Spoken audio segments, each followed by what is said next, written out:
Dito muna tayo magtrabaho mga kababayan sa ating bukid. Kasi baga nagsagbot. Kailangan ng hagbasin kasi baga na. Kasi wala namang pasok ngayon, linggo. Dito muna tayo. Pagkatapos nito, taniman natin ng gulay para hindi na tayo bumili. Gusto naman tayo magpasuhol, anong tawag yan? Basta, ganun na yun.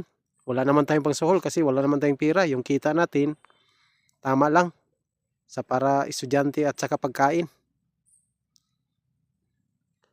Wala tayong magawa kasi mahirap naman tayo.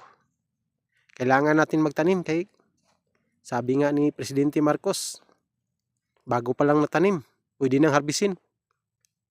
Yun ang hugot natin mga kaibigan. Salamat. Thank you for watching. Hanggang sa muli. Huwag kalimutan mag-subscribe. Salamat.